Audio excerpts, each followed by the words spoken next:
एक बार की बात है, एक रियासत के मंत्री ने राजा को अपनी बेटी के विवाह समारोह में निमंत्रित किया। जब राजा अपने परिवार के साथ विवाह समारोह में पहुंचा, तो मंत्री उन्हें सम्मानपूर्वक विशिष्ट आसन पर बैठाने ले गए। तो मंत्री यह देखकर बहुत लज्जित हुआ कि एक सफाई कर्मी वहां बैठा हुआ था। उसने सफाई कर्मी को सभी के सामने वहां से उठा फेंका और उसे बहुत डांटा।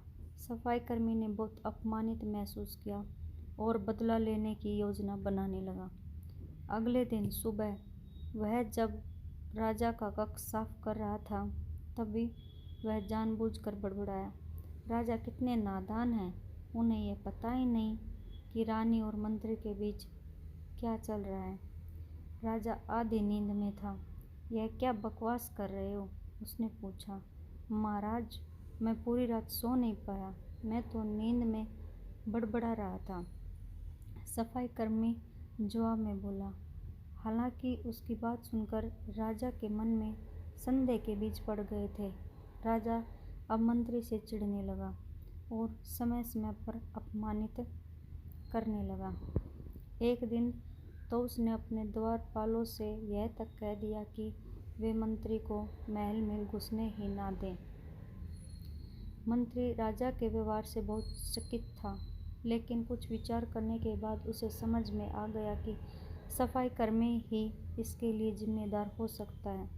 मैंने उसका अपमान किया था और उसी का उसने बदला लिया है। अब मुझे उसे दोबारा प्रसन्न करना होगा, तभी वह राजा की निगाह में मेरा सम्मान दोबारा दिला सकता है।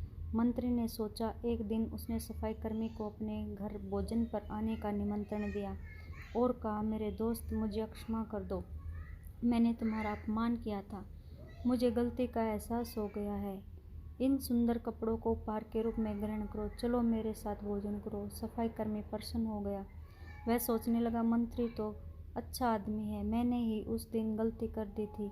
अब सफाई कर्मी प्रसन्न था और प्रयास करने लगा कि मंत्री के बारे में राजा की धारणा बदल जाए। एक बार वह जब राजा के कक्ष में गया, राजा सो रहा था। वह बड़बड़ाने लगा, अरे राजा का तो दासी के साथ प्रेम संबंध है, बड़ी लज्जा की बात है। राजा ने उसका बड़बड़ाना सुना तो उठकर बैठ गया।